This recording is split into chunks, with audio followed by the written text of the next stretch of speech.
Thursday afternoon to hear a lecture. Like he said, I'm the fire advisor for University of California Cooperative Extension up in Humboldt County. And so I'm based in Humboldt, but I really work on things at a lot of different scales. So I'm going to talk today about fire, the fire problem being a cultural problem. I'm really going to ground it in prescribed fire because that's where I have my passion and most of my work is on prescribed fire. So we'll kind of talk about a few of my different programs and what I work on and the different ways that the way we think about the issues are keeping us from solving them. So one of my favorite kind of taglines is don't believe everything you think. And I think you'll see that come through in this presentation. So let's just go ahead and get started. And I want to say I'm going to ground this paper in this presentation in a paper that I published about 10 years ago on impediments to prescribed fire in Northern California. This was based on a survey that I did for my graduate work at Humboldt State. And I surveyed all the different prescribed fire users in Northern California to ask what their top impediments were and to have them rank those. And so it's been interesting over the years, like that was the first study to look at that across agencies, across organizations who were all using prescribed fire. We had tribes, timber companies, federal and state agencies, NGOs. There had been a similar thing done within the Forest Service for the whole country back in 2001, but this was the first time that we looked at it in California. So at the time, it felt pretty groundbreaking to think about those issues and to ask folks to reflect on that. But now, we're seeing that this is becoming a really common topic and something that a lot of people are looking at. So you all are probably familiar with Courtney Schultz's work over the last couple of years, and then there was a new paper by Rebecca Miller that came out just a few weeks ago. And it's interesting to see how we're still talking about the barriers to prescribed fire. And I don't know how many of you actually read that blog that Becky sent out that I wrote last week, but this is something I think about a lot, and I think it's interesting to look. So today we're going to look at some of the top barriers that I found 10 years ago when I did that survey, and we're going to deconstruct them and think a little bit about how they're less operational than they may seem. I think to your average prescribed fire person, these are pretty straightforward operational barriers that that are kind of easy to think about. But if we dig in a little deeper, we see that these are actual social and cultural barriers, and that we need to acknowledge that and work on that if we're ever going to overcome them. So we're going to look at narrow burn window and the lack of adequate personnel. So basically the narrow burn window is the lack of opportunity to do the burning, and the lack of adequate personnel is lack of people to do it. So let's question that a little bit. So narrow burn window. If you asked any average prescribed fire practitioner, they would say it's pretty easy to define that. It's limited weather opportunities to meet your prescribed fire objectives. We simply don't have enough weather opportunity in California to get to scale with prescribed fire. We have a Mediterranean climate, it's too hot in the summer, it's too wet in the winter, and we're forced to use these shoulder seasons that are our only opportunity, and those windows are so tight. At least that's what I said 10 years ago when I wrote that paper, right? That's the #1 barrier that people recognized in California. But let's look at a case study of North Coast oak woodlands, and I think we'll find that maybe that narrow burn window is a little different than we think it is. So this is a habitat type that I work in a lot: deciduous oak woodlands, Oregon white oak, California black oak. In the North Coast, this habitat type is probably the most threatened by the lack of disturbance. So, these were managed for millennia with fire by Native people, more recently by ranching community and other landowners. And in the absence of fire, they're going away. And this is a pretty typical progression that we see. Nice oak woodland with young Doug fir trees coming up in it. 30 years later, another 30 years and the oaks are gone, right? So we know that if we can get into these systems early with fire, that we can get rid of those Doug firs and conserve our oak woodlands on the landscape. These are incredibly important habitat types for wildlife, for people. They're one of the most biodiverse ecosystems in California, these deciduous oak woodlands. We also know that their leaf litter is the most flammable leaf litter of all the oaks in California. Oregon white oak and California black oak have the top flammable leaf litter of any of the 20-plus oak species in California. This was some work that my husband actually did when he was in the fire lab at HSU. We went around the state and collected all these oak leaves, and then we burned them in the lab. And by far, California black oak and Oregon white oak have the most flammable leaf litter. These trees were evolved to have fire, frequent fire, burn through them. But what we also know is that no one's really burning these oak woodlands outside of an October burn window. And guess what's not on the ground in October? The leaf litter. So it's really interesting to me, and I've become really fascinated over the last few years in why are we burning these systems when we're not able to use the leaves that those trees evolved to provide us as humans for fire? So my colleague and I with Extension have started looking at winter burn windows and getting really interested in expanding our perception of when the opportunity is to treat these stands with fire. And so this is just the average relative humidity in Neeland, which is one of our big areas where we like to burn in oak woodlands. And what you'll see is we tend to think that we can have pretty effective fire during windows where the RH, the average daily RH is below 30. And we actually get quite a few of these windows in the winter. This is through, that's November through April. We get a handful of these windows, but no one's using them. So that's 17, 18, there's 18, 19. We're getting a handful of these windows. So we've started exploring these winter burn windows, trying to get out there and do some broadcast burning under the oaks when the leaf litter's on the ground, the surrounding forest is too wet to burn, the surrounding grasslands are too green to burn. You can do this amazing targeted burning of oak woodlands in the winter, and it burns really well. Because guess what? Those are 1 hour fuels. They don't take long to dry out. It can rain, and a couple days later, they're dry enough to burn. And we get those cold, crisp nights that suck all the moisture out of the leaves. There's no leaves in the tree blocking the sun. It's this beautiful thing. This was 2 days ago. We were out burning. We burned about 50 acres with 5 of us in oak woodlands. It was beautiful. And that was our crew, plus me and one other guy. So we've been having a lot of fun exploring these burn windows. But it makes you go back to that narrow burn window, because my husband works for the Park Service. He's the fire ecologist for Redwood National Park, and they have a very active oak woodland burning program. But they pretty much only burn in October. And so I'm always pestering him, why aren't you guys getting out there? Like on Tuesday, what are you doing? And, oh, our fuels guys in a meeting. So what's actually limiting the burn window? If we're really going to think critically about prescribed fire, we need to be asking these questions. Sure, it's weather, but weather is only one of a long list of things that are holding us back.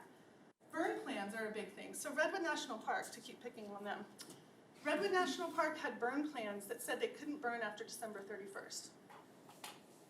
Why? No reason. It was just an easy thing to put in there, and it keeps it to a calendar year, makes it easy. So they couldn't burn in January or February, even if they wanted to, because they'd be out of compliance with their burn plan. Their burn plans also specify resource requirements that are based on in-season burning conditions. So they'd require the same number of engines, same number of crews for a September burn as they would for a December burn. That's a huge issue, because their seasonal fire crews are gone after October 31st. So they basically just can't do anything after October 31st. Another issue in the larger fire community is the attitude, right? That wouldn't work. It's too wet in the winter. We wouldn't even try to burn in the winter. That's crazy. We see that a lot, right? So in our program, we're really fighting against that. We're trying to expand the way people think about what's possible, because so often you get stuck in just what you think you know, and you're not thinking outside of what you might not know. And then the vacation and holiday issue, the winter, it's a lost cause with a lot of federal and state employees who are on vacation or just gone, or they're at a training or whatever. And then not paying attention to windows. So one of the big things we're working on in Humboldt County is trying to get people just to even recognize that there's a window. So last week I had someone call me, Lenya, we're gonna have 5 days without rain on Sunday. I was like, I know, the people are starting to think about it. They're starting to see it. And my colleague, Jeff Stackhouse, he's an avid hunter, and he likes to talk about it as a search image thing. The concept of search image with hunting, it's like you can't see what you're not looking for. And so you have to start looking for it before you can see it. And so we're really trying to work on expanding that concept in the prescribed fire world. And then not being ready, not having your air quality permits in place. You know, we just get lazy and we're not ready to jump on those windows. And we don't prioritize it when we do get those opportunities. So this burn window issue, it's not an operational issue. It's not a lack of weather opportunity. It's just a lack of commitment and a lack of excitement and engagement around prescribed fire. So I'm trying to push back on that. And I think these winter burn windows are like the ticket for California. I mean, I'm burning in February in the wettest county in the state. What about all the other areas? I'm so jealous of longleaf pine. I mean, anyone who's not burning their ponderosa this time of year is crazy, because that's the time to do it. So I think anything between 500 feet of elevation and 3,500 feet of elevation we should be targeting it for winter burn windows. And our oak woodlands and our pine forests are really where it's at. And it's a lot safer and low risk, low stakes, and something that like pretty much anyone can be involved in. So that's one, narrow burn window. What about lack of adequate personnel? So I think this is a really interesting question, and this is a big cultural thing. Who gets to participate in fire? Who's an expert? Who gets to be involved? This is something that we see a lot. This is a big conversation that's happening right now in the West. Do fire users need to be fire professionals? I think this is a question that we have to, this is a conversation that keeps coming up for us in the West as we think about how to increase pace and scale of fire, of prescribed fire. This picture is this is my favorite picture I ever took of a prescribed fire. That's a winter burn in oak woodlands. But this would make a lot of people cringe. People who work in fire could pick this photo apart. He's not wearing a fire shelter. He doesn't have Nomex on. Where's his hard hat? Those aren't fire boots. Those are just regular hiking boots. So this is the kind of thing, like, this guy's not a professional. What's he doing with the drip torch in his hand? Let us not forget who the first originators of prescribed fire were in California. Native American people used fire for millennia and still do. And who were the second biggest user group of prescribed fire? Ranchers. That's where fire comes from in California. That's where the history of prescribed fire comes from in California. So it's interesting that we're in this phase now where there's a lot of ownership over fire by fire agencies, fire management agencies, because that's not where this came from. This is a really interesting figure. This comes from Harold Biswell's book, which probably most of you have read, but if not, you should read it. And if you have read it, you should reread it, because I recently did, and it's so good and so interesting. But this is a figure that shows the acreage burned by permitted acres burned by ranchers in the mid-20th century. They were sometimes burning up to 200,000 acres a year across California with permits. So who knows what they were doing without permits. But I just think that's so fascinating. You see, you get to the end of the 1970s, and then who comes in? CAL FIRE, right? CAL FIRE's vegetation management program starts up. And they did okay for a while there, burning sometimes up to 65,000 acres a year through CAL FIRE's private lands prescribed fire program. But this chart tells an interesting story, and it's not just one of declining acres. There are two big cultural shifts that happened in California in the last 50 years, from my interpretation of it. Uh-oh.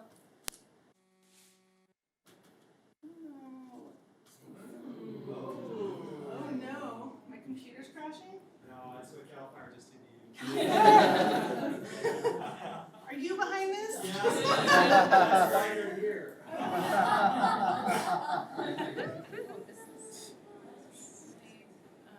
Do you think my computer's dying right now? Blue screen of Yeah. Not Restart your computer. Do you have it on your email, for example, and somebody else could? I do. I have it on flash drive.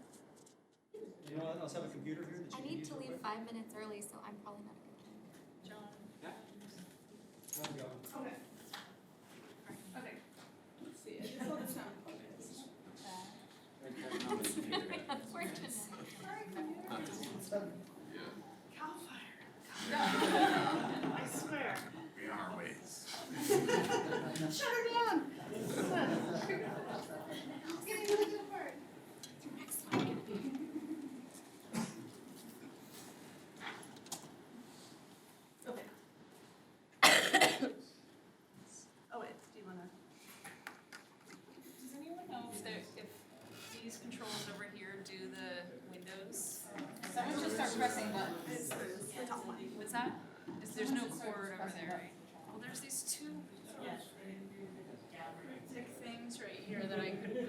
more. You got time.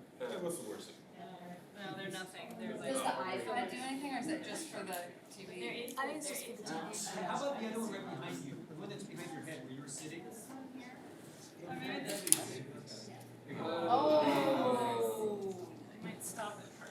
Oh, and let me pull this up.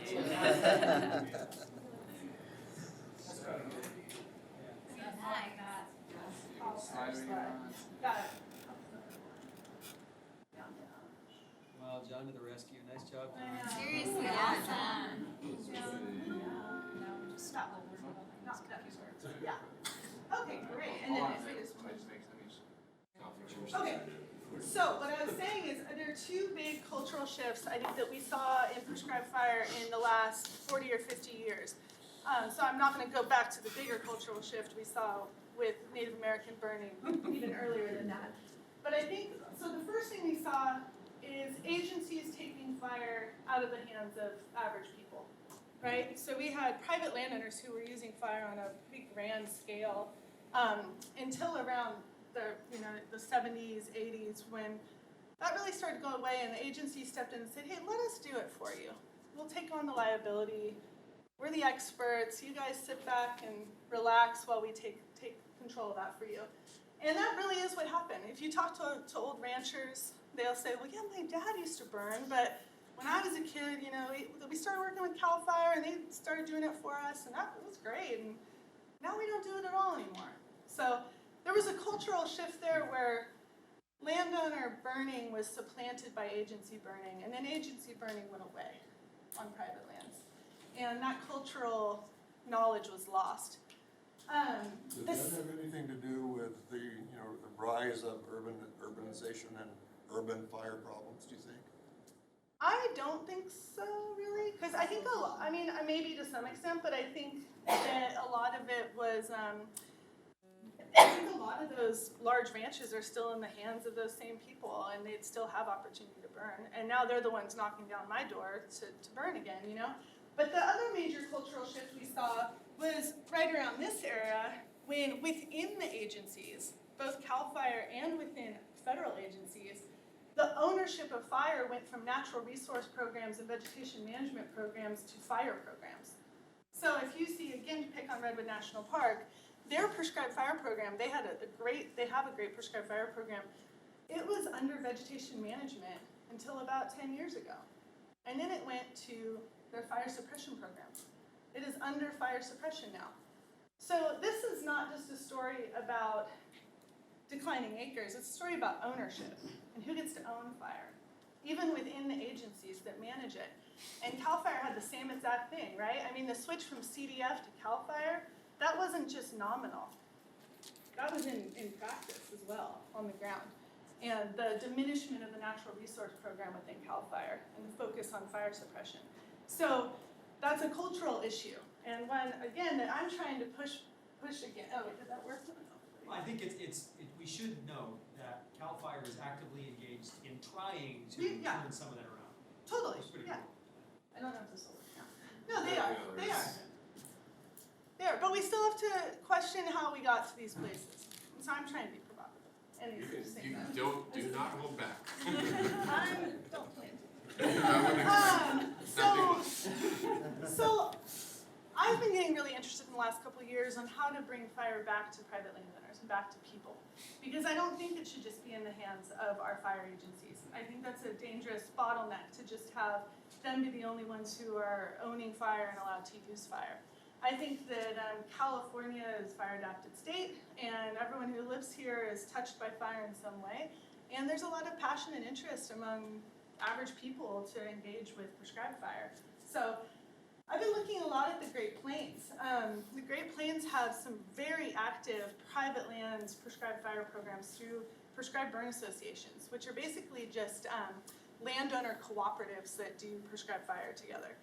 And this is pretty unheard of in the West, but really common in the Great Plains. And if you see here, this is a survey, these are survey results from a guy named John Weir, who's an extension, it's kind of like my extension counterpart in Oklahoma. But he's like the godfather of prescribed burn associations. So he did this survey and surveyed 27 PBAs for an 8-year period. And those 27 landowner cooperatives had burned more than 470,000 acres across the Great Plains in those 8 years. That's really impressive. So we went out to Nebraska in 2017 to try to learn more about this, because we just don't have an analog for that in the West. We couldn't, we'd have to, we didn't have a model like that we could point to or learn from in California or anywhere really in the nearby West. So we went out and burned with these groups. I mean, these are just landowner groups, and they're out, they're old, they're young, they're fat, they're skinny, and they're getting amazing acres done. So there's a lot to learn from that. And we brought that back to Humboldt County, and in 2018 we formed the Humboldt County Prescribed Burn Association. We did a few burns in 2017 when we got back from Nebraska in that same style. And yes, to CAL FIRE's credit, they were hugely supportive of us. We have a great unit, and they were like, this seems really crazy, but okay. And we did it with staffed completely with private landowners and community members and volunteer fire departments, and just so much excitement and momentum. Now we're 2 years in, we have 80 members, we have a bunch of projects planned, and we're able to jump on burn windows whenever they happen throughout the year. So it's pretty neat. We also raised funds for a burn trailer. So we have a trailer that's full of prescribed fire tools and equipment that's available to any of the community members who want to use it. And it's really just neighbors helping neighbors. It's not very official. It's like Chris experienced it. It's a very loose cooperative of people that, it's like super grassroots. And we're not a 501c3. It's probably a little, it's on the periphery of what's normal. But we're getting stuff done, and it's just been really exciting and interesting to see, and really empowering for landowners. So we're able to write grants and get grants and equipment. We bring in private burn bosses as needed to help us plan burns, to help us lead burns for the more complex ones. And then with Cooperative Extension, we have the opportunity to do monitoring, education and outreach, and really kind of tie it back into, are we meeting objectives with these burns? So in the last couple years, we've done 24 different burns for a total of over 1,100 acres, all with landowners and community members, and in a wide variety of fuel types. So these are just a kind of smattering of pictures, but we've done some understory burns, we've done a lot of burns in late spring for invasive grasses, we're doing coyote brush burns, the oak woodland, of course, oak woodland burns. So it's really meeting a lot of different needs in Humboldt, and just getting people so excited. So it gets you back to that, do fire users need to be fire professionals? And I think the thing that this photo brings up for people in the fire community is, it's kind of like, well, this guy's not, it's challenging the professionalism of fire and the fire suppression culture that we're really entrenched in the West. If you go somewhere like Florida, I spent 2 weeks in Florida last year burning. It's just, there's a different comfort with fire, and people are using it more, and they've got a closer relationship with prescribed fire, and they're more comfortable with it. And we in the West will say, well, Florida's flat, or Florida's this, or Florida's that, and kind of discount everything that they've done. They have way more WUI than we do. Your burn units are just all around houses and stores, and it's everywhere. They're dealing with some complex issues as well. And really, it's the comfort with fire and the not really making excuses not to do it. So I was burning at Tall Timbers Research Station last year, and I asked one of the guys who I was there working with, how many days out of the year do you think you're burning or engaging with fire in this way? Probably 100. 100 days of the year. Imagine that comfort level. The most badass fire practitioners in California would maybe be able to say 10 days. I don't know very many people who are burning more than that. They're not comfortable. We're not comfortable. It's uncomfortable. So I think this is just something we need to keep doing it, and gaining that comfort and that intimacy with fire. Okay, last major point. So within the fire profession, who gets to have a voice? So if we actually zero into people who are working in fire and think about who gets to be at the table, who gets to contribute, and how do we innovate and grow as a field. Clearly, we have some wicked problems in fire, and we don't have everyone at the table. We have actually a very narrow group of people sitting at the table. You know, if you think about, one of my favorite podcasts is this one called like Workplace or something. I'm obsessed with work, but there was this great episode about the Daily Show and how does the Daily Show do what they do, which is every day of the week they have to come up with something that's relevant and funny and ties to current news, and it's diversity. Like, that's the way that they innovate and that they're funny and creative and that they keep their show successful, is by getting as many different people literally sitting around their table in the morning, throwing ideas out and throwing jokes out. And it's this idea of creative discomfort. Like, you only get really creative when you're around a bunch of people who don't think like you do. And so you're able to like get into this cool space. We are not doing that in fire. Like, we're really not doing that. So the work that I do on prescribed fire training exchanges is really focused on diversity. Getting more people at the table, getting more people access to qualifications, to leadership positions, to advancing all different kinds of people in fire. Because we can't have the same set of people working on these issues. Fire is very authoritative, it's very hierarchical, it's dominated by white men. It's just not a very creative space. And it's time to challenge that, right? So how many of you have heard of TREX events, prescribed fire training exchanges? Excellent. So I host a TREX every year that's for women in fire. And we travel all around the country. This year it's going to be in Virginia. Last year it was in Florida. The 2 years before that we did it in different parts of California. And one of the real goals of this is not just to focus on women. We have men too. We're actually very intentionally inclusive of men. It's really important for us to have men there with us. But it's really about advancing different kinds of people in fire and trying to elevate talent, right? I mean, today's fire problems are so complex. We can't just rely on the same people to keep trying to solve them for us. We've got to reach out and try to find new ways of thinking about things. So the WTREX is just really focused on, these are just some photos of that. But all of the TREX events are. And I work really closely with the Fire Learning Network. I'm the co-lead for the National TREX Coaches Network. Like, we host a lot of TREX events all over the country every year. And this idea of diversity and really elevating people and trying to bring diverse perspectives to the table is a core part of what we do, both in the TREX and the WTREX. So these are just some quotes from some people who have participated in the women's TREX.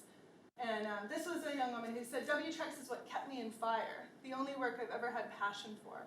It also gave me the support system and valuable coping mechanism to deal with the realities that I faced on a day-to-day basis outside of WTREX. So we find that, you know, the fire agencies spend a lot of time trying to recruit women and minorities into fire, and that's great, but there's not a lot of effort made to retain them. So women are recruited, or minorities are recruited, and they find it's a pretty hostile workplace still. It's rough. Like, fire's a rough place to be if you're not fitting a really specific mold.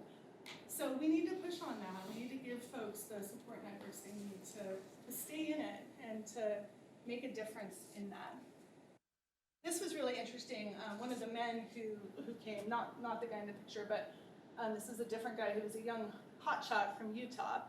And that's a really long quote, but he just had the most amazing time at the first WTREX because he was exposed to hearing from all these women about their experience working in fire. And these are mostly like fire professionals who attend TREX. There are non-fire people who go to those events, but it's mostly Forest Service employees, Park Service, state fire folks.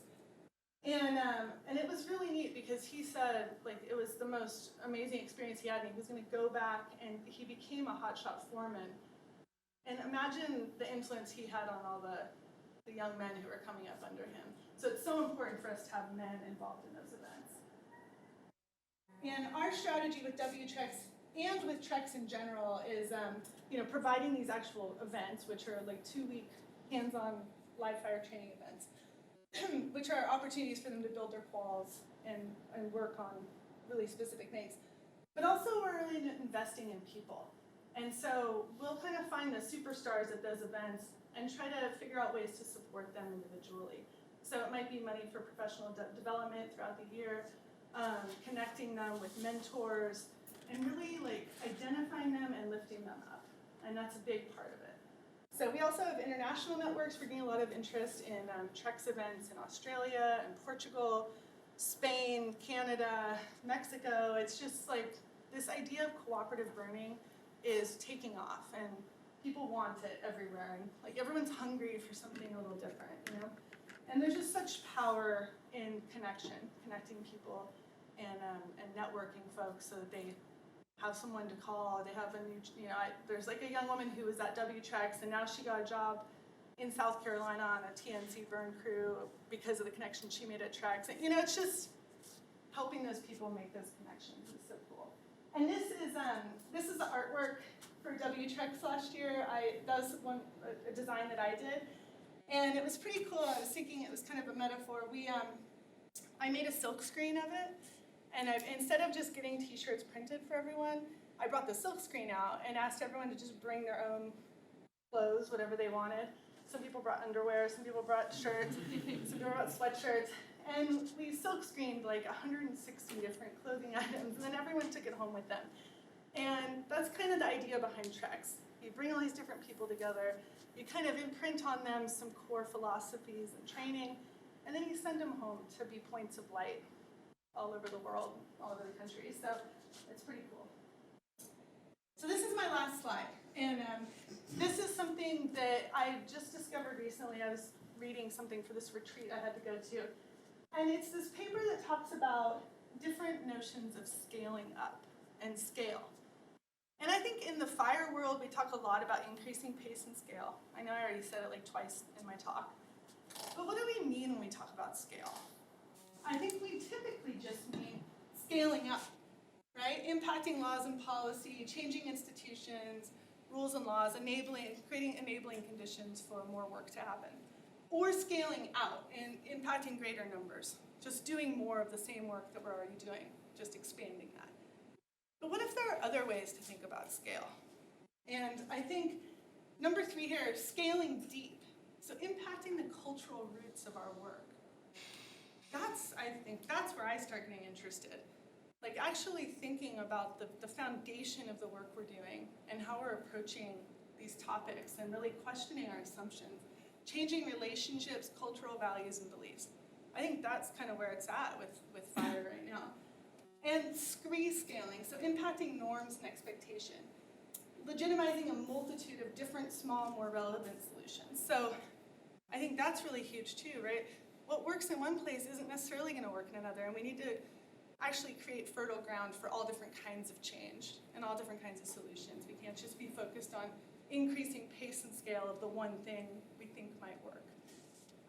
And then scaling initial conditions. I really like this one. Impacting the actual cultural infrastructure. Increasing access to capital, talent, knowledge, and networks. And that's what we're doing with the WTREX. We're actually increasing people's access to opportunity and to having a voice. And that's going to change the whole culture of our work. So I just really like thinking about scale in different ways. And as we talk about increasing the pace and scale in fire, let's just remind ourselves that means different things, and it could be a lot more interesting than I think we give it credit for. And I guess the last thing I just want to say is I see myself as like a change agent, and I think you all should too. And as we're doing work in fire, we're not just fire ecologists or fire scientists or extension agents, or like we're doing culture change work, and that's really exciting, and we should own that. So, thank you.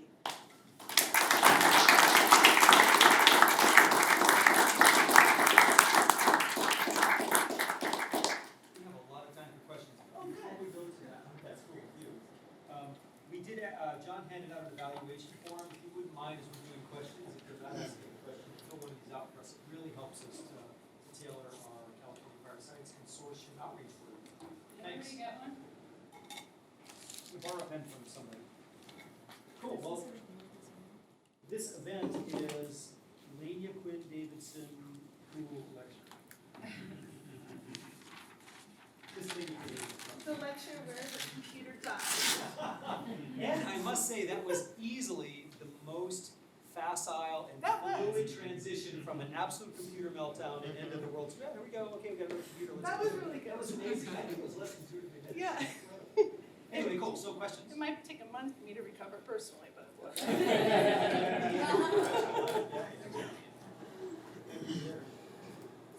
I have a question.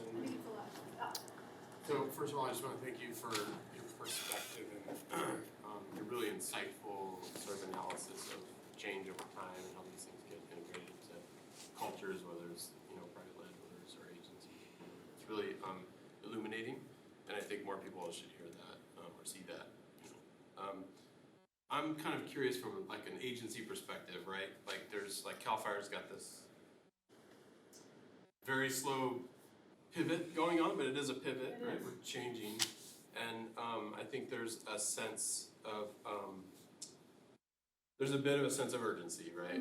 But I think there's still a lot of questions about how we go about it, and I think that CAL FIRE's got this the idea of pace down, like or the idea like okay, we need to do more, but maybe not the scale parts of it that you're sort of talking about. So. How do you see, do you have any thoughts on like how we go about changing the perspectives within an agency to be more sort of accepting of, multiple approaches to this and, I don't know, how do we get there within an agency? Yeah, well, I think that there are some really exciting things that are happening that are enabling that.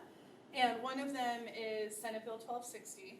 That was signed into law in 2018, and are you all familiar with that? It was a bill that focused pretty much explicitly on prescribed fire, and it gave CAL FIRE a mandate to work more with collaborators, but it also gave them the social license to develop agreements and to actually participate in cross-boundary work and to be collaborators, which is not something that CAL FIRE did for a long time. Like they didn't want to go out on a burn with another partner because they felt like they were responsible for it. Now through that legislation, they actually have the ability to show up. Like they'll show up on my burns, and they're not the lead, and that's fine. And it's great. It's great to have them there. I mean, it's great to have them as a resource, and so that gave them a lot of freedom. And I think it's gonna change the conversation. I think it takes some time though, and it's gonna different parts of the state are gonna vary, Yes, right? I it's was gonna on a depend. burn like 2 days ago, and we're talking a little bit with some folks about liability issues and stuff. And I think that it's kind of like what you were saying before, the general sense. It's like, well, okay, if they want to, if they want CAL FIRE to take on the liability, we'll do it. But if they want to take it, okay. Yeah. So like, how do we move? It's more rhetorical, but how do we move away from that? Like, you guys are crazy, but do it, or away to more of a collaborative kind of effort. Maybe Yeah, you're- well, I mean, I think it happens one retirement at a time on some level. And then I think it happens through, we can't underestimate the power of peer pressure and the fact that units like mine that are collaborating really closely with their private partners are winning awards at the state level. Like the Humboldt unit of CAL FIRE won an award. They won the partnership award from Pimlott before he retired. Because they work with us, and we're all getting a ton of burns done. We have the TREX going on there, and it's just like they look good, and all the surrounding units are kind of like, oh god, we got to start doing that too, So there is a certain amount of peer pressure and culture shift that happens that no one even knows is happening, really. And we've seen that in the last 10 years. I mean, the conversation is so drastically different than it was when I was in grad school. And a lot of that was because of Ken Pimlott making this kind of top-down mandate to CAL FIRE. But I think we'll see it. It's just going to be slow. Like one more comment. I think there's, I think there's a sense of it's more about capacity, another part of it, the equation is like capacity, and not just like manpower, because we're starting to put more focus on that, these vegetation management crews that CAL FIRE's hiring and stuff, but you know, backfiring is different from prescribed burning, Yes. right? And so how do we get how do we diffuse out an understanding of prescribed fire as distinct from, you know, fire operations, wildfire operations? That's a huge cultural problem in CAL FIRE. And a lot of CAL FIRE folks who have started their careers in the last 20 years have no prescribed fire experience. And they've only been on wildfire. And they think that prescribed fire is the same as doing a burnout operation on a wildfire. And so that art and science of it is missing. And that's prescribed fire is an art. And so, yeah, we need to, like, the TREX event's really important and for providing people with that kind of level of training, but we haven't seen CAL FIRE show up a lot for that yet, but Try and get we're trying, we're gonna keep working on them, so. thank you. Yeah. You mentioned CAL FIRE a lot, but I don't know if you were talking about the burn you run at Slide Park, but that's an example where it's a municipal resource, but then there's timber, there's SPI there, and then there's, on the other side of the highway, there's the Forest Service, and so, and they're afraid of ever having their fire go over into Forest Service land, and I wondered if you could comment on sort of, talking about CAL FIRE, what's the Forest Service, is there an evolution going on there, or is it static, or is it? Yeah, I mean, Hugh might even know better than I, but I mean, I think there is a real focus right now, as there should be, on trying to create the agreements and the kind of policy infrastructure to do more cross-boundary work and like good neighbor authority and using all of those tools that we have available. And so there's definitely conversation about that, but those things are just so slow. Forest Service, and if as soon as they cross, if their fire gets anywhere across that boundary, then they're going to be held liable and billed for it, basically. Yeah. Yeah, and I'll be curious to see what happens. Like, there are a lot of changes happening right now with liability in California around Senate Bill 1260 and the certified burner program that's rolling out this summer, and liability sharing and suppression support, and like there are all these things that we just don't really know what that's going to look like. But at least people are talking about it, and there's starting to be some policy framework for more work to happen. But yeah, those are all really. It's all about agreements and working together at that level. Yeah. So actually, I was just gonna follow up on that. It's so interesting, and it feeds very much into what you just talked about, a lot of really neat facets of the issue. And you know, peer pressure is a big one, and not just between people, but between agencies as well. Yeah. Can be a huge one. And I think it's fascinating to see, if you kind of look at the history. And by the way, your graphics were, I want a copy of that presentation, forgive me, because you've got some stuff back there. I forgot about Biswell's graphics from early on. But if you kind of look at just the last, let's see, 20, 50 years, say, we used to just look at Park Service as like the ultimate arbiter of making fire work in the landscape. And you look at the current acres of Park Service burning outside of your part of the state, nada. They're doing nothing. It's amazing. There's nothing happening in Yosemite or Sequoia Kings Canyon. Yeah. And then the Forest Service was up there for a little bit. CAL FIRE was like, no, absolutely don't ever do this. And all of a sudden, in the last 3 or 4 years, CAL FIRE has made this, maybe it's a slow pivot, but policy-wise, a big pivot. Pretty major. And they've invested in all these crews and in monitoring and all this stuff. And then the Forest Service is like, and then they signed this MOU, right, in regard to the Sierra Nevada. But I really think it's CAL FIRE's massive, at least, investment, maybe not acreage yet, but in trying to increase the footprint of prescribed fire, that is dragging the Forest Service along behind it a little bit. But let's be honest, Forest Service burned a lot more the last 2 years than they had for decades. Why?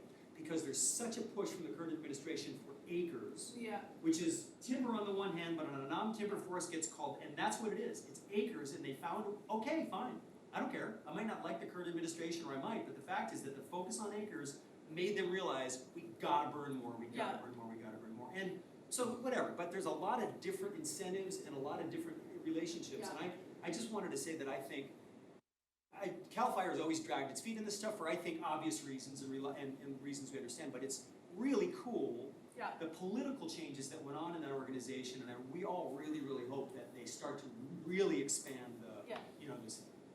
So Hannah, sorry, I jumped in front of you. Perfect. transition. I was just wondering how the Humboldt PBA has used or integrated cultural burns with indigenous groups. We haven't yet, but it's not out of lack of interest. I mean, the truth is Humboldt County is like an epicenter of prescribed fire, right? We have the Humboldt County PBA, and then we have very active tribal burning going on there.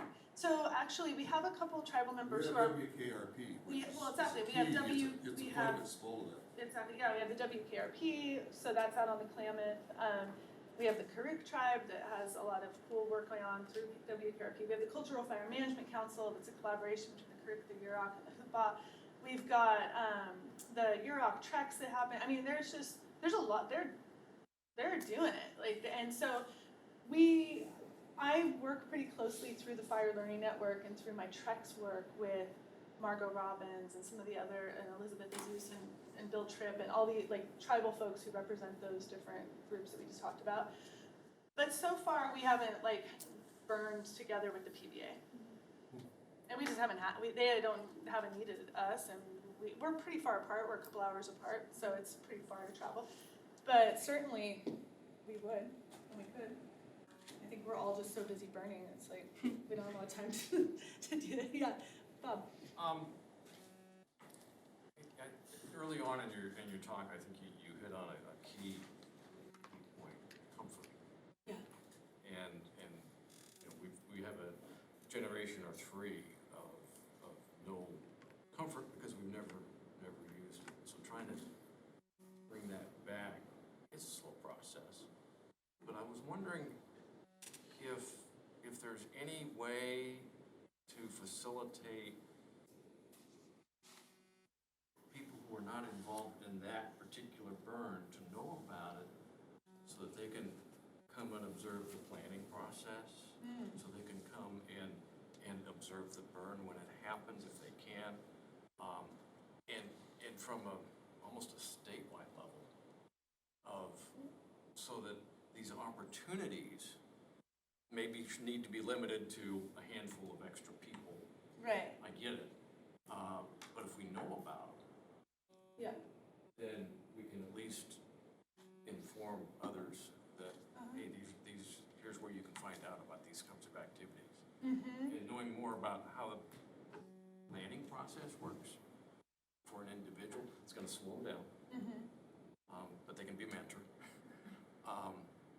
And if they can just observe the burn, that's even better. But has there been any thought about getting comfort level up through that? Yeah, so one of the things that we're working on, so my colleague and I, who started the Humboldt County PBA together, he's an extension advisor in my office too, he's a livestock guy. And we got so much interest around the Humboldt County PBA that we've basically been on a road show for the last 2 years hosting workshops. I think we've hosted like 25 workshops around the state or something, focused on nuts and bolts of prescribed fire, prescribed burn associations, like just kind of laws and regulations, permit process, how do you do all this stuff? So we've been traveling around doing that and talking about the PBA model. And that has spurred all this interest in PBAs. And so there are actually 6 other PBAs now that have formed in the last year across the state. And so just in January, we hosted a meeting in Hopland at our Research and Extension Center. And we hosted 40 people from around the state who are all PBA leaders or prospective PBA leaders. Like they're wanting to start one, they don't really know how to do it. And so it was invite only, we got all those people together. And last June, we had invited a similar group of people to come to Humboldt and burn with us. And so we're actually trying to create kind of that opportunity. Because a lot of those folks who want to start a PBA or want to, coordinate those efforts don't actually have any prescribed fire experience. Because who does? I mean, not very many people do, right? So we are trying to invite those types of people up to get more experience and get more comfort and learn the process. But there aren't a lot of opportunities for that. I mean, you could go observe a CAL FIRE burn, but they're not going to let you participate. We're actually letting people participate and trying to. Chris got to be on one of our burns. So I'm really committed to giving people that opportunity to actually engage. Because there's nothing worse than going out to observe something like that and you're just standing around and you feel like it's a huge waste of you're not being meaningfully engaged. So I have a commitment that anyone who comes out on my burn, no matter who they are, how old they are, whatever, I can find a way to engage them and make use of their time, make them feel valued. I think that's really important. Oh, I think you wanted to ask. Oh yeah, sorry. So, some comments first. So I'm a member of the core team for Firescape Mendocino, which is another FLN-sponsored collaborative that's based on Mendocino National Forest, but picks up like the 3 valley counties, Tehama, Glen, and Calusa, Lake County, and eastern Mendocino County. And we have, in that group of counties, we have at least 3 PBAs that are likely to get formed, if not 4, one in like Lake County also.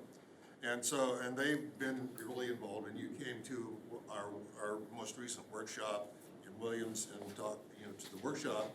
And I think that the interest is there in the terms of, a lot of the private landowners, especially the ranchers in the Central Valley, who are frustrated that they don't have, a greater opportunity to control fires on their lands. One of our core team members is a rancher that sits, his land is right on the corner, right on the edge of Mendocino National Forest, and it got burned up in the ranch fire. Because he wasn't able to execute this fire operations plan that he had worked out with the Forest Service and CAL FIRE prior to the time the ranch fire happened, right? So there is this notion that there is a need for significantly greater presence of fire back on the landscape. I do want to quibble, though, about what you say about the Forest Service and what Hugh says, because, as part of the recovery from the ranch fire, which burned like 288,000 acres of Mendocino National Forest, they were already doing prescribed fires as much as they could. Now, part of the problem there is that Lake County is the only Class 1 airshed in the state of California, and so they have more constraints on air quality and smoke than any place else in the state.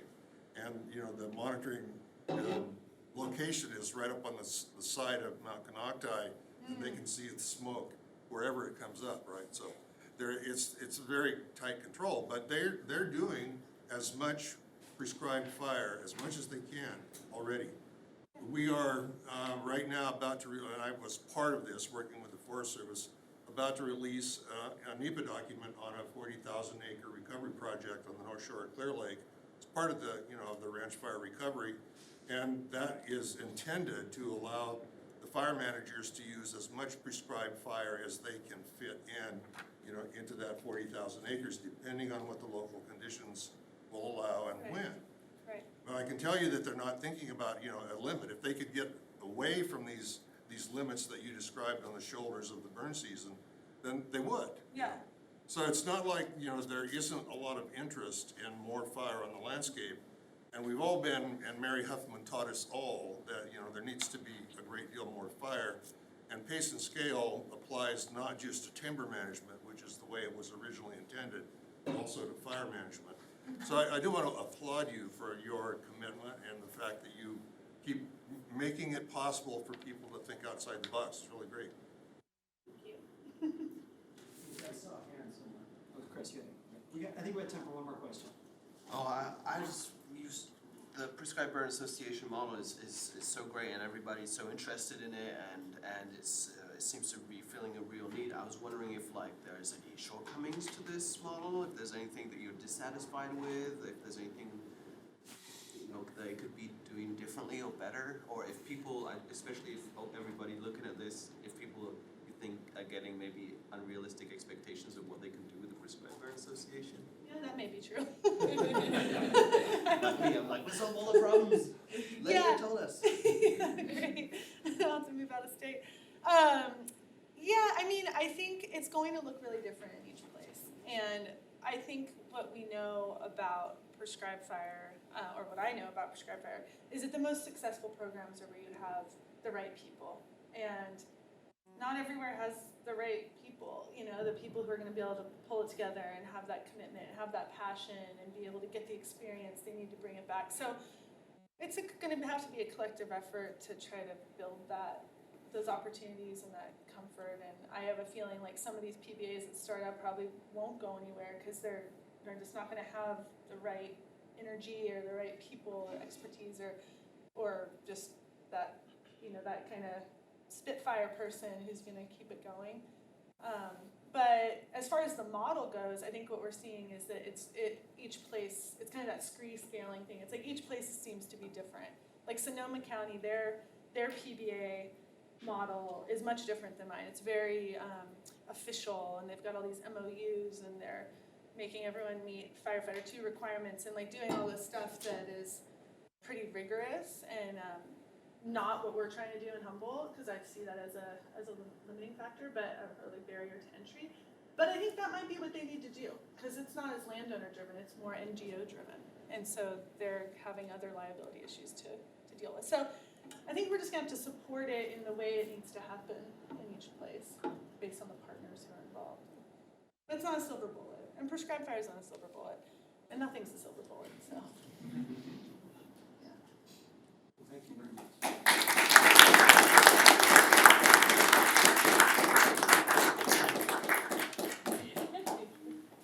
So again, at about 5 o'clock, for those of you who have interest, we'll meet at City Hall Bar for a beer or two in the second debate.